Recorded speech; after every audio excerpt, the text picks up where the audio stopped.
Ladies and gentlemen, welcome to the first episode of the Vespertine Gamescast. I am your host, Derek Kitch, and with me we have Zachary Waller. Thank you for having me. You're very welcome. And Kelson Rosback. How you doing? I see what you did there. Each and every week we're going to be talking anything and everything gaming related. We'll have topic of the week.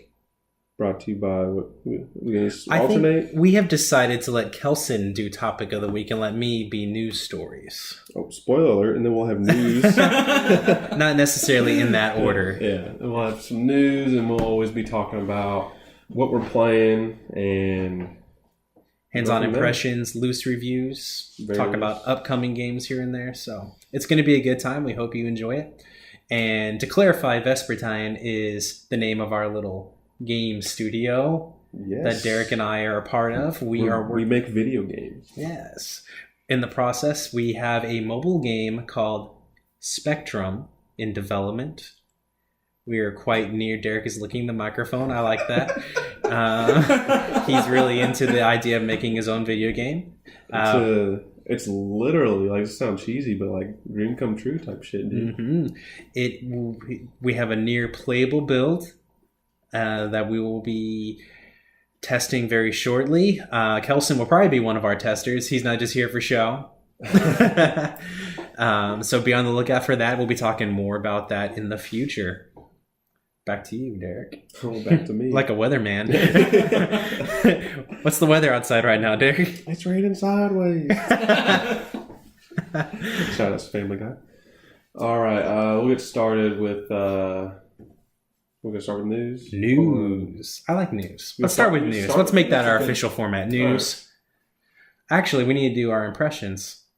We did not rehearse this well enough. Well, no, I kind of like news before we talk about... What we've been playing? Yeah, what we've been playing. I feel like news is a good place to start. Okay. If you are listening to this on YouTube, please comment what you would prefer. Yeah. News first or hands-on game impressions of recent release. What we've been playing the past week, because this is a weekly podcast. Or I'm sure we'll link our a Twitter for the podcast below, so you can probably tweet at us. Or, find some other way to get in touch with us.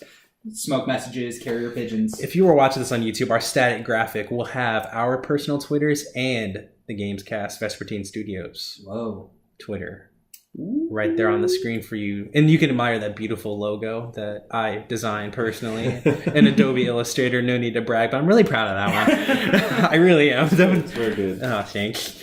My girlfriend likes it too. I have a girlfriend. I'm on a video game podcast. Take that, stereotypes. I'm married. Ooh.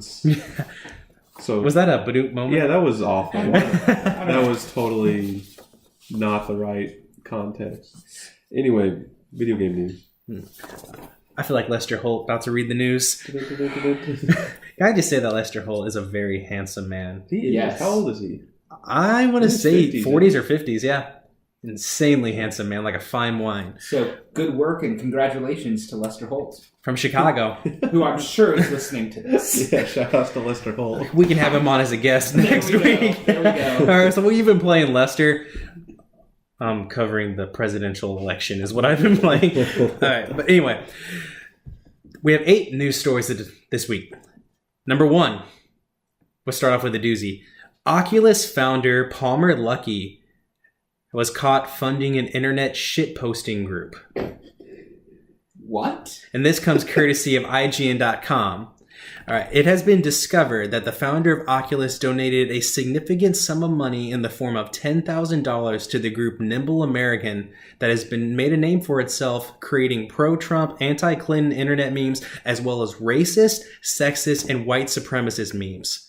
So they were paying them to say that shit. He was giving them money to basically to supply them the resources to make these like really hateful, awful, misogynistic internet memes that they post all over the internet. Okay, so they were already making that stuff, and he was kind of and he like he donated to their cause. So he was paying them so that they could stay home from work. Probably. That's the assumption. But the Daily Beast broke this news story. Wow. Since this news broke, Palmer Luckey has issued an apology, but that hasn't stopped numerous developers from pulling support from the Oculus Rift, including Polytron's Super Hypercube. Super Hypercube is the latest project from Fez creator Phil Fish and his team, and is widely believed to be one of the early marquee titles for VR. Other developers such as Insomniac Games have issued statements saying they do not condone Lucky's actions. Well, there's certainly a political aspect to this story, and personally, I'd like to sort of steer clear of it. I won't talk about like the Trump and Clinton stuff, but the fact is, like, he funded a hate group essentially, right? And that's like. That's not okay. That's not okay. Especially for someone in the public eye who is funding a product that they are trying to sell that has many hundreds, thousands of people associated with it, game developers and owners. And it's a really, really bad look for Oculus. Actually, that's true. He's not just risking himself by doing this. I mean, clearly it's bad business for his whole company, and that could put honest, hardworking people out of a job because he was dumb enough to do this. And I didn't list any others, but dozens and dozens of developers have pulled their Oculus support. They are no longer bringing their games to that platform. That's insane because recent numbers have shown, I don't have a source on this, but the numbers are out there. You can Google it. Oculus sales have kind of flatlined. Not a lot of new people are buying it, not a lot of new adopters, and if you don't have compelling software on the way, they're going to have a heck of a time pushing that, at least until like the next generation of Oculus. And so this is a boo-boo. Derek, any thoughts on Palmer Luckey? I mean, in my opinion, yeah, he's in the wrong, but then again, it's like, I mean, it's his fucking money. He can do what he wants with it. So, I mean, if he wants to fund a hate group, more power to him. He has the freedom to do that. That is true. That's one way to look at it. I mean, but the other thing to keep in mind when you're at the head of a company is that your actions affect more lives than your own. Yeah, that's very true. And you have a responsibility to those people. Mm-hmm. All right, moving on. Number 2, a Firewatch movie is in production, and this comes courtesy of IGN.com, written by Alex Cosborn. Firewatch developer Campo Santo is partnering with Good Universe to create both video games and feature films. According to The Hollywood Reporter, the first project to come out of this deal is a movie adaptation of Firewatch, the studio's story-driven adventure game that released earlier this year for PS4 and PC, and launched in some territories last week for Xbox One. Interesting that of all the... I'm just going to say this. I never played Firewatch. By all accounts, it's a pretty good game. Okay. But I think it's interesting that of all the games that are getting movie adaptations, this is one of them. Yeah. I don't understand. Firewatch is not a big enough game to support a movie on name recognition. It did sell pretty darn well for an indie game, but yeah, I agree with you. But Firewatch was certainly a game I'd heard of, but I had forgotten about it until you mentioned it just now. Mm-hmm. Prince of Persia failed. That had more name recognition. It didn't fail. It did fine, but it certainly didn't succeed in some big way. I mean, compared... I don't know. It's weird, but power to you, Campo Santo. I hope it's a success. Agreed. I personally don't give a shit. Well, can I second that not giving a shit? And then can we make it unanimous? Yes. Okay. I was really hoping you would say no, like Derek continuing the contrarian route here.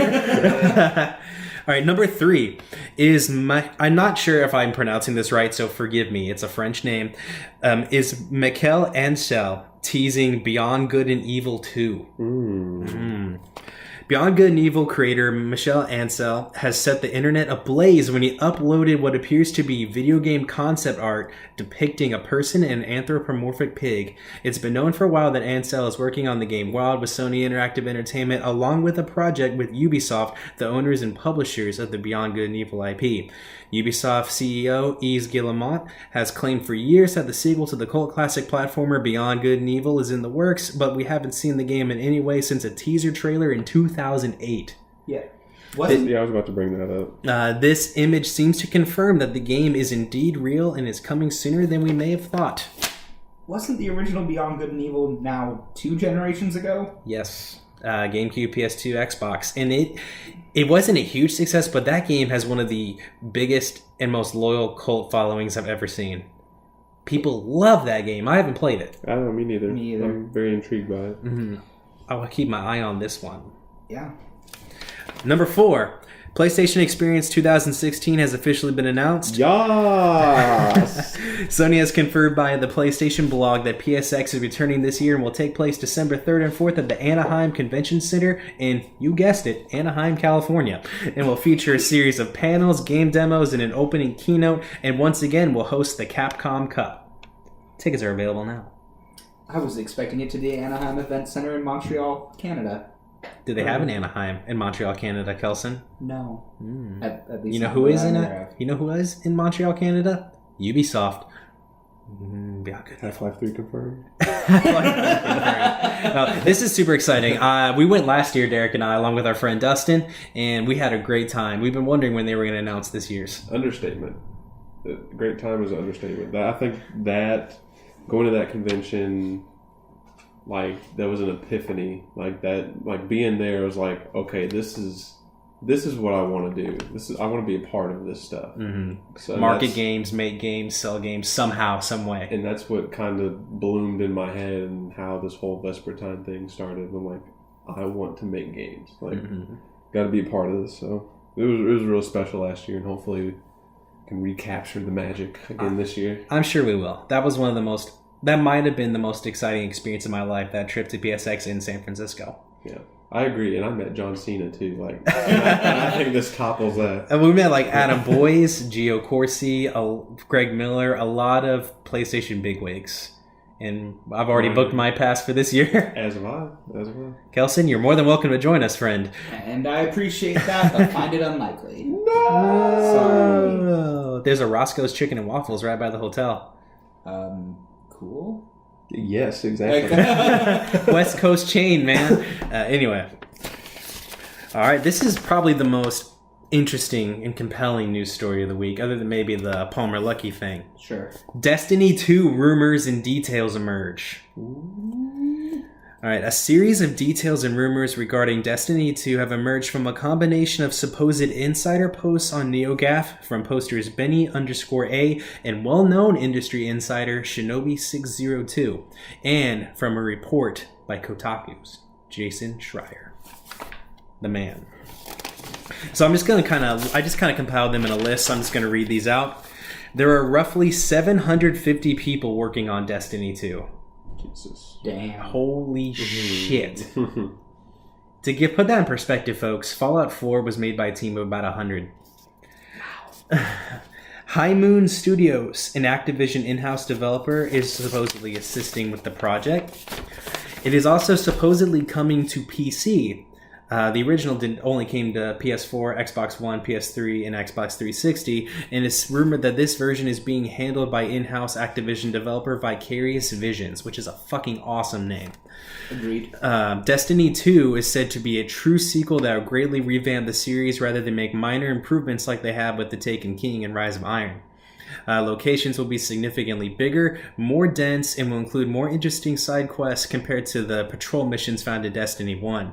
They compare their intended jump to Diablo 1 and Diablo 2. And if you understand that, is absolutely massive. Supposedly, Saturn will play a huge role in the story, and that there is an area on Saturn bigger than every area in the base game combined. Oh, man. Is the rumor that Shinobi602 dropped. They are also planning to leave most of the story, characters, and even Guardians from the first game behind to be a complete refresh into the future. Oh, that's going to piss a lot of people off.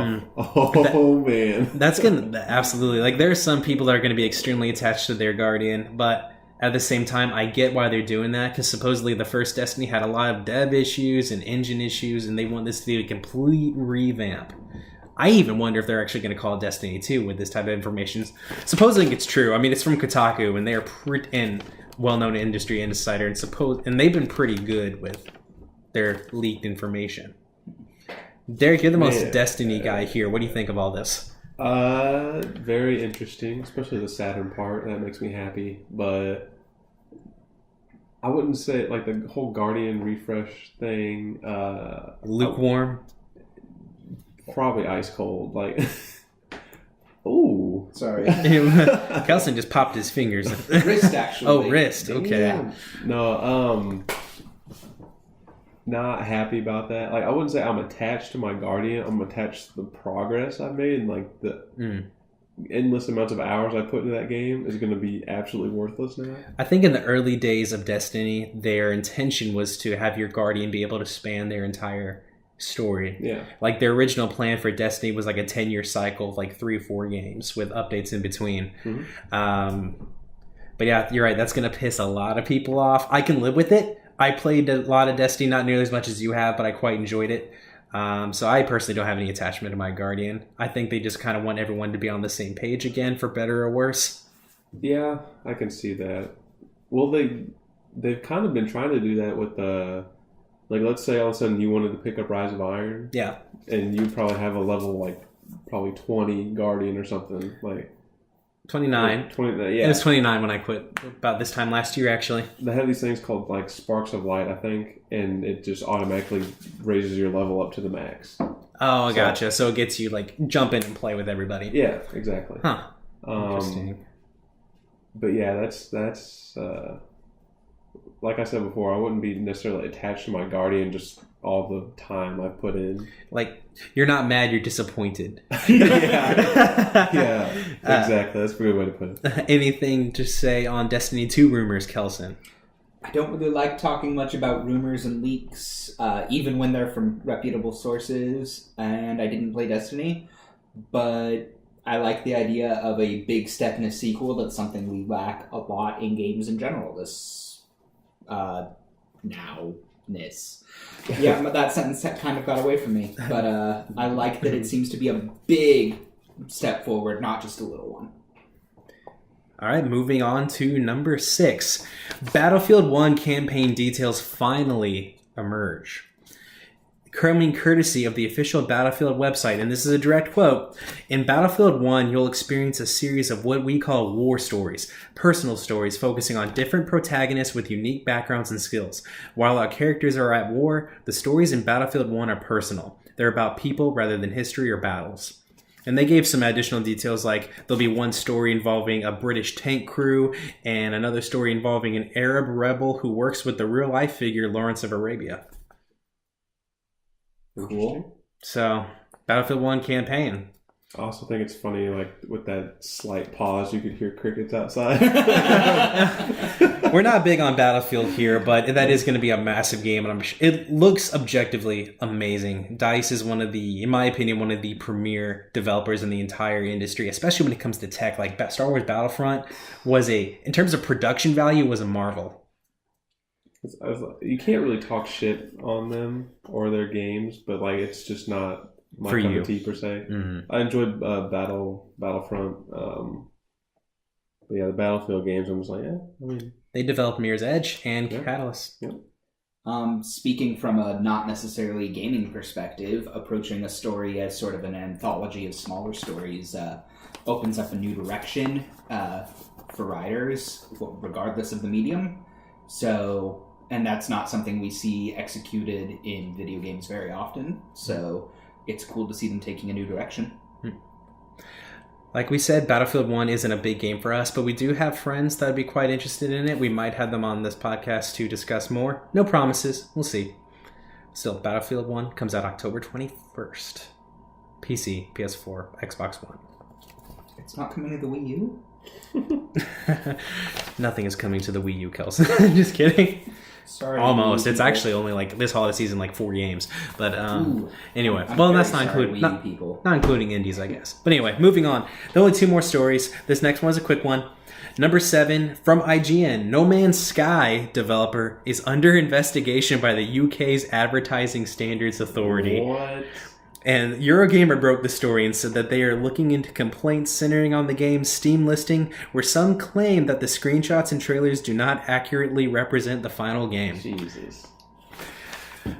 There's a lot to unpack here. But I'm not sure what we can say about No Man's Sky that hasn't been said by everyone on the fucking internet. True. I think that the advertising for that game before it came out did show the game being more ambitious and significant than the final game ended up being. But in my opinion, that is a video game trailer for you. Yeah. And they should have... It did its job.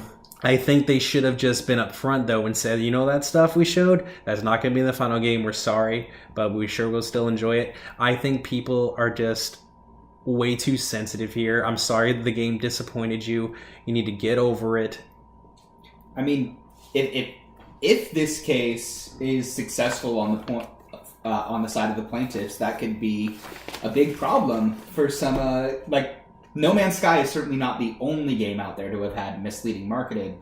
I'm looking at you, Fable series. Peter Molyneux. Peter Molyneux, you have promised the world and delivered admittedly solid games, but certainly not the world. What you're saying is it could set a precedent. Exactly. It could set a precedent that would be dangerous for the marketing we've seen in gaming thus far. Yeah. But like I said, I see it both ways. I think they did show way more than what the game ended up being, but at the same time, I think people's reaction to it has been way over the top. I think that the stuff they showed was in the game, but you have to think of the scale of the fucking game that they made. And they say like 18 quintillion different planets. Developed by a team of like 15 guys, I think, at Hello Games. Yeah, so 18 quintillion planets. Think about that. You could play this game for like 50 years straight every day, and you probably still wouldn't get to every fucking planet. No way. So everybody bitching, complaining, and when they played it for 3 hours, didn't see every planet. Or like they need to chill the fuck out. Yeah. I didn't play No Man's Sky, but I think, did both of you? I did not. I know people that played it. Yeah. And I read NeoGAF all the time, the internet's biggest gaming forum, and I've seen people's impressions. But like, if it's actually as big as 18 quintillion, that number is hard to wrap your heads around. Yeah. That's not playing for 50 years every day and not having seen a sizable chunk. That's a group of 100 people playing for 50 years, day and night, every day, and still not having seen a significant portion. Yeah. I think what people are complaining about, though, is that like in those like E3 trailers from like 2014 and 2015 reveal trailers showed way more dense worlds, way more detail, and just like way more options available to you to enjoy the game. But I do think people's reactions have been way over the top, like I said. But at the same time, I think Hello Games could have communicated the final product better. I personally don't think this investigation is going to go anywhere. But if it does... I hope not. That's ridiculous. Especially for a small company like that. But if it does, I think it would set a very interesting and dangerous precedent for the gaming industry. And I say dangerous because like video game development is hard and tricky and changes all the time. There's so many ups and downs. There will always be compromises to the final product. Always. All right. Last news story. Number 8. This isn't probably a big deal for us, but this is a big deal probably for the industry at large. Wasteland 3 announced. Courtesy of IGN.com, Wasteland 2 developer Inaugural Games has announced a sequel to the 2014 RPG. Wasteland 3 and... Oh, I said that wrong. Wasteland 3 is the name of the game, and they're planning to use Fig to raise funds for the game. It's a crowdfunding thing, a little different from Kickstarter, where apparently the people that back it can actually get a tiny chunk of the profit. I like that. All kinds of stuff. The campaign will launch on October 5th with a total goal of $2.75 million. That's ambitious. And a planned release on Windows, Mac, Linux, PlayStation 4, and Xbox One. It's a classic-style RPG in the vein of games like Icewind Dale, Baldur's Gate back in the day. They did release a few quick details. It'll take place in the frozen tundra of Colorado in a nuclear winter-style setting. You'll be the only survivor of a ranger squad called Team November. Player choices, actions, etc. And there will be co-op, vehicles, and base building. And that's it for the news. Alrighty. So now we're gonna move on to what we've been up to the past week playing ones. Can I say one more thing about Inzile Entertainment, the developer? I think I said that wrong. Inzile Games, I think, the developers of Wasteland 3. Absolutely. They have a game coming out, I believe, in January that I really have my eye on, called Torment Tides of Numenera. And it is also a classic-style RPG like Baldur's Gate and Icewind Dale. It's a spiritual successor to a game called Planetscape Torment.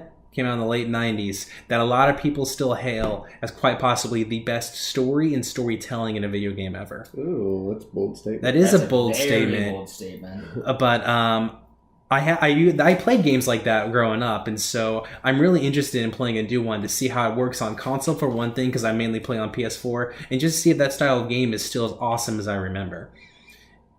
Looks really good. It was at Gamescom. A lot of good hands-on impressions for it. Okay. It's actually a fun fact. It's the first physical game coming from Techland as a publisher. Techland, the developers of Dying Light. That game was such a big success for them. They're expanding into publishing. Cool. Which is actually really cool. Usually you hear about publishers leaving the gaming industry, not jumping in. So Yeah, congrats Techland. I hope the game is a big success for you. All right. Sorry, Derek. Oh, you're good. Just want to give a shout out to the boys at Techland over in Poland. Oh, so we want to kick it to... We want to end with topic of the week, or do we end with what we're playing, or how do we want to... I think we should end with topic of the week. All right, so we're going to kick it to what we have been playing past week or so. I'll go ahead and start it off. This weekend I had some time to mildly dig into my backlog. The dreaded backlog. Oh my god, yeah, it's piling up. Jesus. Quit your job, dump your girl, and focus on what's important in life. Video games. Isn't video games what's keeping you from video games right now? It is. His free time's going into developing. Yeah. Mind blowing. Yeah. Mind blown. Video games are stopping me from video games. Yeah, Obama. Yeah. Development time is taking up all my playing time, which in the end will be well worth it. I think so. But for backlog's sake, it's really starting to pile up. I didn't finish Mirror's Edge Catalyst, but I got through a significant chunk of it. Finished Ratchet and Clank, and for some dumbass reason, I got Destiny Rise of Iron. So now I'm hopping back in that once in a while, and that's going to make my backlog even worse. Yeah, games that devote a lot of time to. Yeah. I also picked up FIFA 17 yesterday. Goodness gracious. Yeah. Love me some FIFA, especially with my boy Marco Reus on the cover. He is wearing, I can't pronounce it right, but you are wearing the team jacket. Borussia Dortmund. From Germany. Yes. Let's see. Other than that, yeah, that's all I've been playing. Rapid fire thoughts? Yes. Ratchet, thoughts? Excellent. It was a little love story, I felt like. A little love note back to me as a kid. Yeah. I've also played it. Fantastic game. Yes, absolutely. Gorgeous game. Comfort food is how I would describe it. And Mirror's Edge Catalyst. You haven't quite finished it yet. Quick thoughts? It gets better the more I play it. It's one of those... I'm slowly starting to realize I can't, play it and then stop playing for a few weeks. Oh, it's one of those? Yeah, because the controls are unique to the game. So it took me about an hour or so playing around this last weekend to get the controls back. And then once I started to get that feel back, I'm like, all right, now it's fluid and everything. It's a lot of fun. There you go. All right, Kelson, what have you been up to? Well, I've had a pretty busy week with other things going on between work and preparations for stuff I've got coming up. But I did squeeze in, of course, some Phoenix Wright Spirit of Justice, the 6th main series game in the Phoenix Wright or Ace Attorney series. And just like the other 5 games, I'm loving it because I love this series, I love this world, I love these characters. I will play Phoenix Wright until they stop making it. And then I will go find the people who used to make it and force them to make it some more. In this very basement we're recording in? We'll see. I'm hoping that's like a decade off at least. So, it could be one of many basements. All right, so Ace Attorney. I have been playing... Well, I should say I have finished Deus Ex Mankind Divided. Ooh. I've told you guys a bit about it, but still, it's such a good game. And the story is just okay, but the real character in that world is the world itself. It's such an awesome, interesting... Some deep shit right there. I mean, it's kind of true. Like, if the universe itself and everything going on in it is really the main draw of that game in terms of its lore and story. And of course, the gameplay is still just as great as ever. Fantastic level design, encounter design. You never felt like you were punished for going through a level a certain way, be it stealth, combat, etc. And I will say, wholly abrupt ending, Batman. Really? Here's the thing. I knew going in, because I had read some reviews, that it had an abrupt ending, and I still got caught off guard. Like super cliffhanger type abrupt, or like just... It just, not so much as a cliffhanger, but there's not really much resolution at all. And what I'm about to say is a little bit harsh, but it felt like half a game. To the point of Infamous Second Son? No, Infamous Second Son just was short. It still felt finished. I would disagree with that statement, but I can understand how other people would feel differently. A good comparison would probably be Halo 2, which is rather infamous for just kind of ending, like right when you feel like things are about to get crazy. And that's God of War 2? Like that? That's true, yeah. God of War 2, amazing game. I was so damn hyped when climbing up Mount Olympus. I'm like, oh, let's kill some motherfucker! And in credits, I'm like, wait 2 more years, no! It ended up being 3. Oh, 3 years. Yeah, 2007 and 2010 for God of War 3. But yeah, maybe not half a game, but it definitely felt like there should have been another 2 or 3 story missions. Yeah. I said audibly aloud, I was in the house by myself, not even the dog in the room. I was like, that's it? I just like popped a trophy, like finished or whatever. I'm like, what? Anyway, still a great game. I highly recommend it. And then I started another game this past week called Tukaiden Kiwami.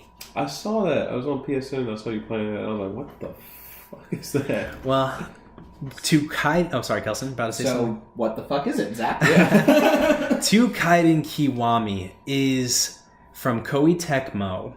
Originally came out last year, so this was a bit of a backlog game for me. It is what they like to call a hunting game, like Monster Hunter and God Eater. Okay.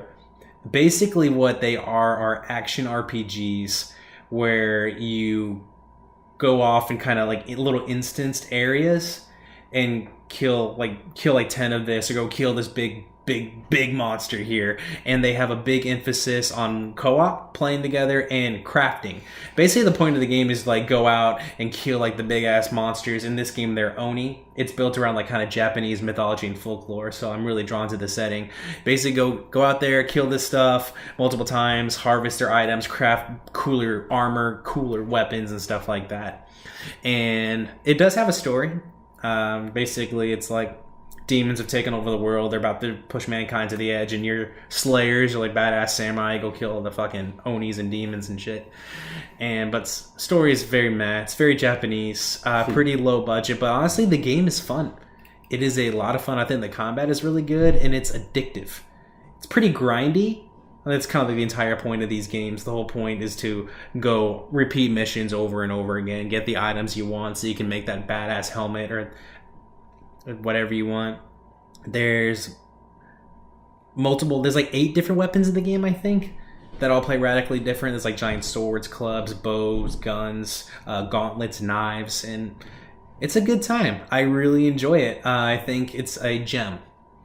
And I absolutely get these games now. Because for years you were hearing about like Monster Hunter this, God Eater that, and you're just like, I'm like, what is it with these games? And then I finally played one, and I quite like it a lot, actually.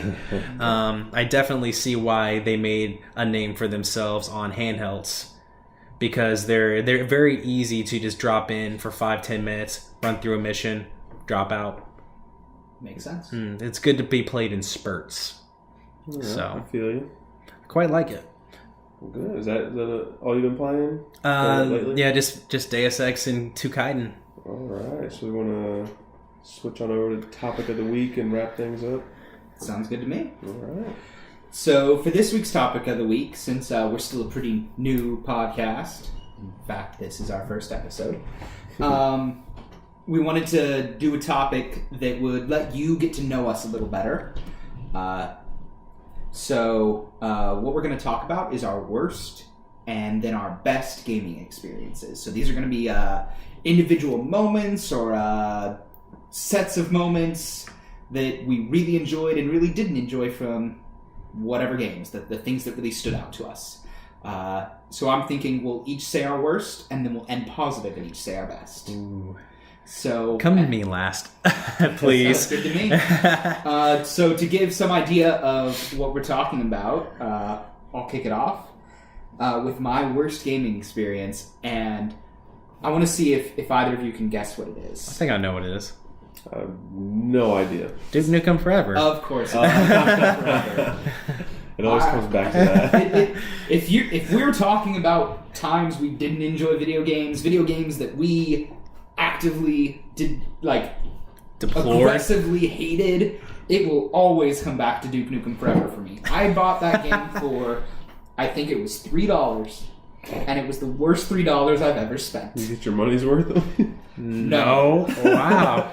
Or I think the worst $3 I ever spent was like a bad meal at McDonald's. Yeah, I have had meals that made me feel sick that I felt better about the money I spent than Duke Nukem Forever. Damn. Duke Nukem Forever is Christ. sort of the food poisoning of video games for me. Food poisoning of video games. And That is a here's why. t-shirt right there. There it is. Food poisoning of Food video poisoning games. of video games. And it's not. I want to very quickly clarify, I very much enjoyed the voice acting. I have been at a convention that John St. John, the voice actor for Duke Nukem, was at. He did an excellent job, and he scares me a little bit, so you did really good, John. But no, the problem... The game was plagued with issues from the very beginning. It was rushed clearly in its production, despite the fact that it took forever because they kept trying to incorporate new features. Forever. Oh, I didn't even mean that. That was good. That was good. I like that. Good catch. The production time was incredibly extended as they kept trying to cram in new things, and as a result, it felt rushed. It felt incomplete. It was just sort of clunky gameplay, poor graphics, unsatisfying puzzles. But the moment that did it, and minor spoilers here, was, they're spoilers for the midpoint of the game. I did not finish this game. I got about halfway through. And the level, I think it was called the Hive or something, you go to the alien ship where the aliens have been kidnapping all of Earth's women. And, yeah, like, honestly, like, clearly it's Duke Nukem. It was never going to be a progressive... great story that made you feel real good about humanity. It was going to be like there was going to be sexism and misogyny, and it was going to be Hot. well, but it should have been a little bit. Like it should have been. I swear, kidding. It should have been like goofy, cheesy '80s action. Yes, we're bringing back those old stereotypes, but we're not taking them seriously. It's all a joke. But there's nothing funny about this level. They have all these kidnapped women who have been forced to carry the children of the aliens. They're using them as breeding machines, basically. And then Duke, all he can do is mercy kill them. Duke Nukem Forever is not a game that can cover those topics. Duke Nukem is not a series that can cover those topics. Those topics can be covered in stories and even in video games. This was not the place to do it. That is not a joke, that's not funny, that's not satisfying, and after that, I just had to stop. Tell me how you really feel. The only thing I can rant about more is Man of Steel, even though I hated Duke Nukem way more. Let's lighten the mood here, and let's go with your best. My best? Oh, yeah. Before you do that, quick question. Why did you buy it?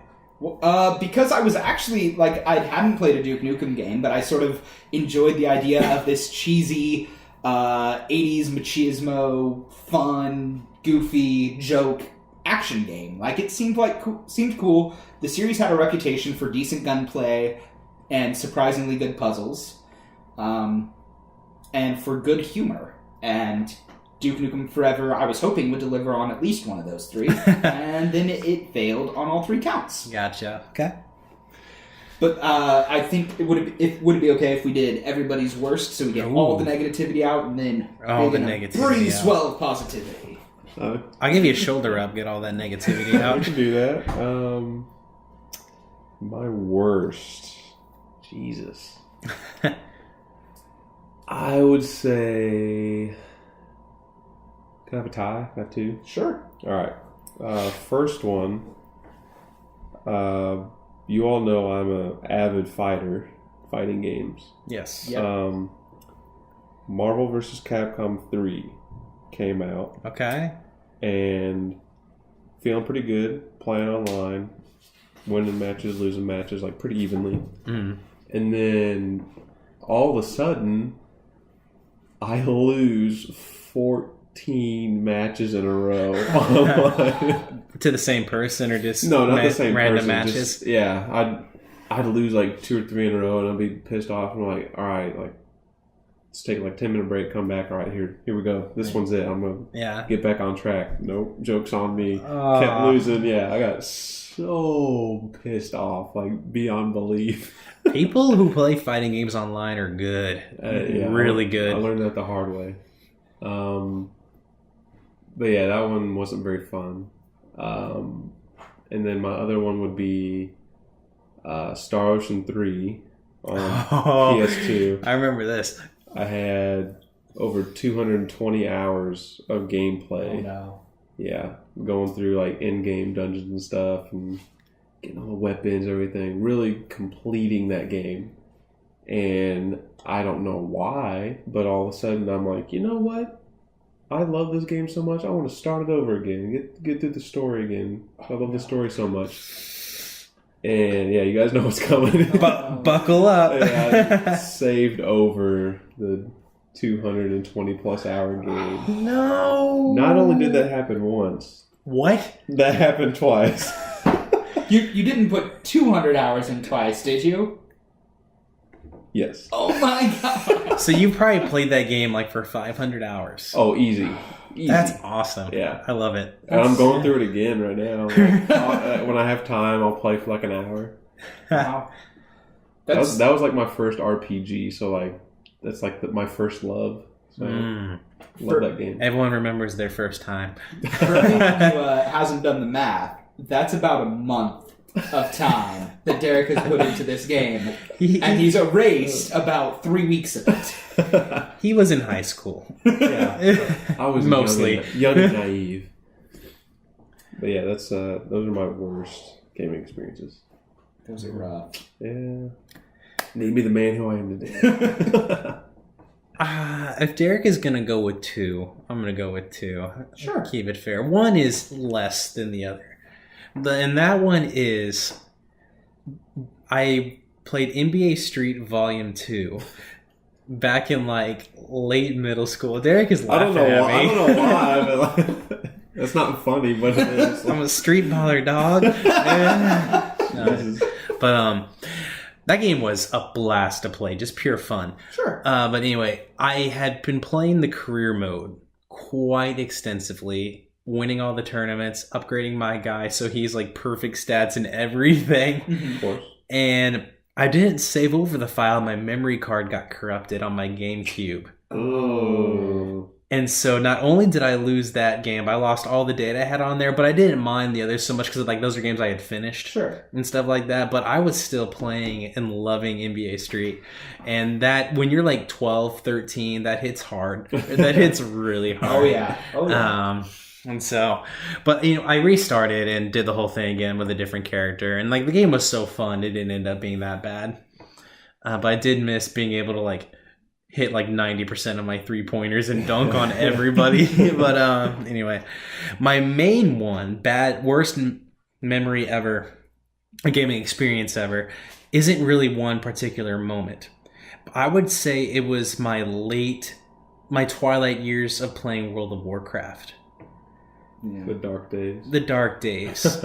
And no, there's nothing wrong with the game itself. The problem was like I had finally started to realize how unhealthy the game was getting for me and how unhealthy the community was getting for me. It passed the point of being fun. Everything was all about trying to please like the guild and everyone else around you. Like I couldn't just play leisurely. Like everyone was always on your ass. Like, hey, why didn't you heal me quick enough? Or like, why did you pull that one? I'm like, it was an accident. I'm sorry. And people would give you so much shit for even minor errors and give you so much shit if, God forbid, something in real life came up and I had to leave the dungeon, leave the raid.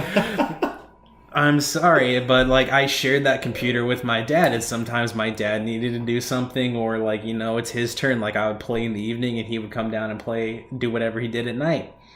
And so like it just made for a very like unhealthy gaming atmosphere. Like, yeah, I know these were strangers and like I should have thicker skin than that, but I was still a teenager, and like it made me, it feels bad. Like it really did. Like trying to just have fun and enjoy a game and have all these people just making it impossible for you to enjoy yourself. Yeah, that's what I think a lot of people kind of get the wrong impression. Well, not the wrong impression, man, that's not the right thing, but people just forget, like, video games are supposed to be fun. Just like, fun, enjoyable experiences. Fun, and they take it way too seriously. This is how seriously people took World of Warcraft. And this is back in like 2007, 2008. I'm sure they still do it, maybe even worse now. But like, if you wanted to get into like a good guild to be able to consistently like run the dungeons, run the raids, get the really awesome gear, experience the best of what World of Warcraft had to offer, you had to like actually go to these people's websites. Like they would make up websites for the World of Warcraft guild and fill out applications. You're kidding me. And they would do interviews with you like over Skype or like via instant chat or something like that. I am not kidding. Wow. You would have to like fill out like your class, your specialization, days of the week and hours you are available to raid. I am not kidding. And like your experience, like I have done Upper Blackrock Spire and Lower Blackrock Spire many times. I have never been to Molten Core, but at the same time I'm willing to learn, and they would talk to you a bit about it before they would send you an invite to their guild. God, what a bunch of fucking I can nerds. vouch for that sort of, bunch of fucking nerds. I can definitely vouch for that sort of atmosphere. I played RuneScape, which is a much less serious MMO, for, I don't know, a month or two. And even there, people take it so seriously. You're playing this because you can't afford to play World of Warcraft. We all know it. But yeah, like it was just as much fun as I had playing World of Warcraft, as good as the game is, and as much as I enjoyed it during my time with it, like the 3-4 years I played it, it just got so toxic toward the end. It just wasn't enjoyable for me anymore. And I can see why sometimes games in that type of online game get such a bad reputation. It's because of situations and stuff like that. You don't feel welcome. Okay. So let's lighten the mood here a little Absolutely. bit. Let's best gaming experiences. Okay, so I'm actually going to sort of follow in that last example, and this one's not a specific moment, but as much as I love video games, I'm pretty bad at most of the games I play. You don't have to be good to complete a single-player campaign in many senses, at least not on a super high difficulty. But I really enjoy that multiplayer competitive aspect to a lot of games. So my best experiences are when I've put in the time, put in the effort, and have seen some experience against someone who I respect. And one example of that... And one example, yep, Derek. I wish you all could see what's going on right now. The look on Derek's face. Yeah, I have 3 specific examples. One of them is Derek, who is so much better at fighting games than me. I am, it's true. Like, it's not even close. I'm not even in the same world as Derek when it comes to fighting games. Universe. But it's true. It's like... I'm sorry. it's really true. But I put in a lot of time on Ultimate Marvel vs. Capcom 3 because it had my boy Phoenix Wright in it. And no one else was playing Phoenix Wright, so if you were up against someone who played Phoenix Wright, you had no experience against him. So and 9 times out of 10, Derek beats me at Ultimate Marvel vs. Capcom 3. 19 out of 20. We probably only played each other like 20 times. But one time, I managed to pull off the upset victory, and it felt good. Then Derek, of course, thrashed me 3 consecutive games afterwards, just to remind everyone he is better. but putting in that effort and pulling off that success felt really good. I'm sorry it comes at your expense. No, it's okay. I'm such an asshole when it comes to that stuff. Like, if someone does end up beating me out of our group of friends, I always have to do a reminder match. So we immediately do a rematch, and I just unload unholy hell on everybody. like, just put you guys back in your place. I remember one time playing with our friend Dustin. He got knocked out one of your characters, and he just yelled, "Moral victory!" Yeah. Man, I wish we had like the recording feature, like we have on PS4 now. I wish we had that on PS3 for Ultimate Marvel. Man, there's a lot of good moments from there. Mm-hmm. The craziest thing about that to me is just how much better you are than the rest of us at fighting games, and yet how much better the people on the internet are than you at fighting games is terrifying to me. Not always, though, because there are fighting games where Derek is up there. Like, I can hold my own in most, but there are more than a handful of people who could wipe the floor with me easily. So. King of Fighters seems to be one that you are legit competitive in. King of Fighters. Yes, I love me some King of Fighters. How we're kind of talking about like the first love, how Star Wars was my first RPG. King of Fighters. No, that's a lie. I take that back. King of Fighters is not my first fighting game. Ooh. Mortal Kombat was my first fighting game. Ooh. I guess King of Fighters is the first one I like fell in love with. Yeah, you could say that. Yeah, King of Fighters 95 is my first one, and never looked back from there. Wasn't it King of Fighters 12? That you ended up, like, you played religiously, like, all summer. It ended up getting ranked in, like, the top 80 in the world online. 81. Yeah. That's pretty freaking legit. That is how good Derek is. That's, like, good and dedication, you know, there. That's impressive as hell. It wasn't for very long, but it made me feel pretty good. Well, school started. Yeah. Continuing where I left off, a couple other examples of that. If there's a genre I'm worse at than fighting games, it's shooters.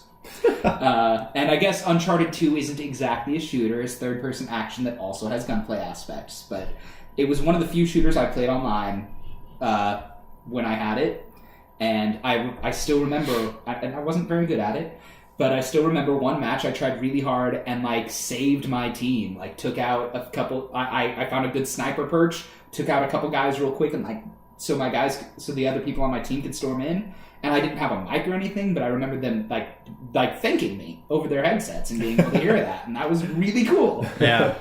But number one multiplayer success is Pokemon for me. That is the multiplayer game where I am trying and working to be competitive in. And I've had a number of just these super close drag out matches on Pokemon Showdown, which is an online battle simulator. Lets you put together your team a lot quicker, so you don't have to put in all the hours, so that you can test out teams primarily and experience lots of different. I'm not going to get into the details. Check out the website yourself if you want to. Just Google Pokemon Showdown, but check it out, please. It's worth it. Say please, Kelson. Please check it out if you would like to. But I've just had a number of these great matches that'll go half an hour or more sometimes. That it's just this mind game trying to predict the other person's move, and when it's successful, it just I can't describe what it's like. It's just that's about as good as an experience as I get out of gaming. That's good. All right. Oh man, my best gaming experience. Are we gonna do some cheating and do multiple? Go for it. If you have multiple that you really want to share, by all means. I'll say my top one is simply just playing The Last of Us. Fair. Like, beginning of the game, super duper emotional. That was one of those moments you played like the first 15 minutes and you're like, what the fuck am I getting myself into? Exactly. Verbatim. Like, and then I will never forget the feeling at the end of that game. Like, when Ella's just like, okay. And then, like, when she said those words, like, I felt that. That's so weird. and just getting chills at the end when the credits are rolling. Oh, Quite simply a masterpiece. Oh yes, very simply a masterpiece. You know what? I had multiple, and I had the largest brain fart in history, and I can't remember them now. We can come back to you. Yeah, let's do that. So we'll go on to Zachary's best gaming moments, and then if I can remember them, we'll swing on back to me. I'll rapid fire a few quick ones. Playing Journey all the way through in one sitting. Something about that game just touches your soul. That one time at your house, Derek, for one of your birthdays, where a bunch of us played Little Big Planet 1, The Mines, over and over again. Oh my god. I remember that. Yeah, Little Big Planet is so good. One of my all-time favorite games. And but I have mainly two main ones. The first one was the first time I finished a Pokemon game, like actually finished a Pokemon game, and that was Pokemon Ruby back in 2003. Nice. Oh man, that's such a good time. But my main one is finishing Persona 4. Not only was that... It's my favorite game of all time. Persona 4 on PS2, actually, not Persona 4 Golden on Vita, like most people. That's when most people discovered the game. But finishing that game is the most satisfied I've ever been with a gaming experience. Damn. Like, the story... Again, the true ending, the story wraps up so perfectly and beautifully. Everything about it. It's interesting because character development and getting to know the cast is a very key aspect of the Persona series and the Persona 4 gameplay. But when I finished that game and the credits rolled, I genuinely felt like I missed my friends. Oh. Wow. And I mean that like in a good way. Like that's how that game affected me. And so yeah, Persona 4, the ending. Not bad. Oh, I'm sorry to interrupt, but we all said something about MVC3 except for me. Uh-oh. Sure.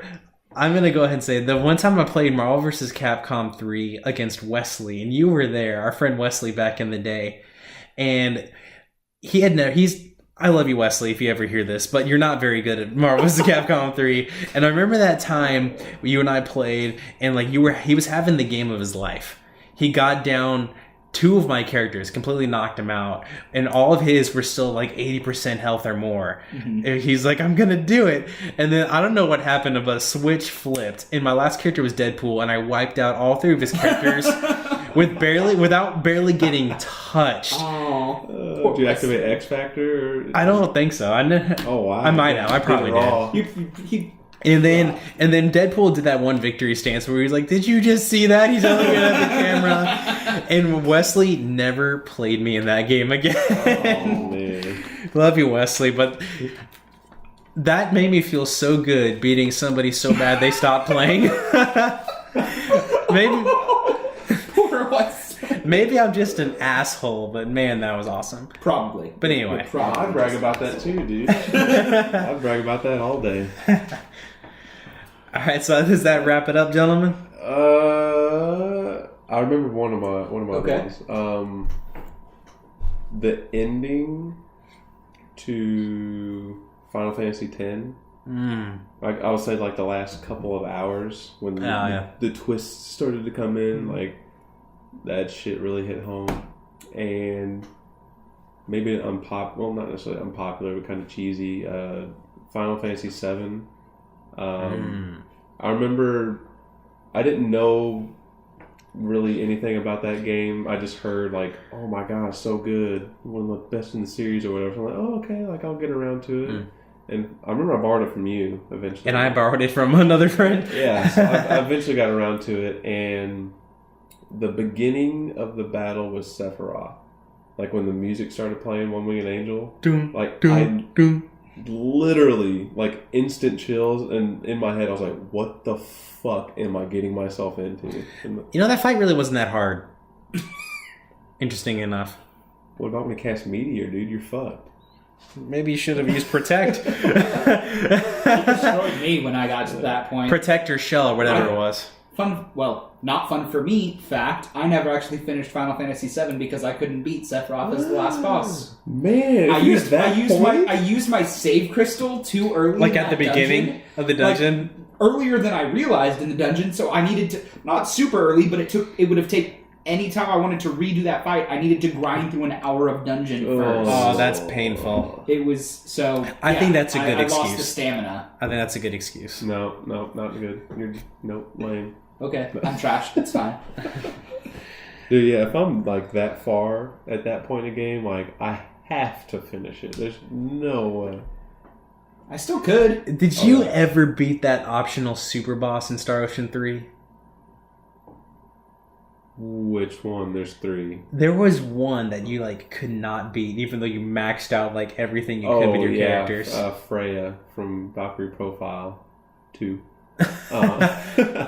No, I'd never beat her. The good thing is that's an optional boss, not a main story boss. Yeah, but still, does that haunt you to this day? Now that you bring it back, it's like, he's gonna go home and try when we get. It's crazy though, because you can have maxed out everything, levels, defense, whatever the fuck you want, and no matter what, she has one move that will KO roast you. Yeah, called Ether. It's game over. It's like Ike in Super Smash Brothers Brawl. Ether! Yeah, dude. Great Ether!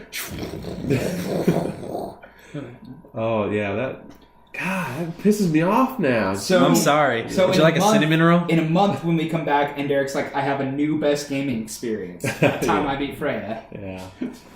I know it can be done, but man, it's tough. Freya, wife of Odin. No, I think that's going to wrap it up for this week, gentlemen. Unless you got any closing comments. Not really. No? I'm good. Good first episode. I think so too. I'm happy with it. Thanks for listening. You'll see all of our contact information for Twitter on the screen right in front of you. Follow us all on Twitter. Follow the podcast on Twitter. Share with your friends. Like this video. Don't be a dick in the comments, please. They're listening on SoundCloud. This episode probably isn't on SoundCloud just yet. Ooh, spoiler alert! But they can be listening at any point. In the near future. If you do end up listening to this on SoundCloud, I'm at DKitch9. Just go ahead and get that out there. I'm at Iron Kelso. I'm at Zogoyaki443.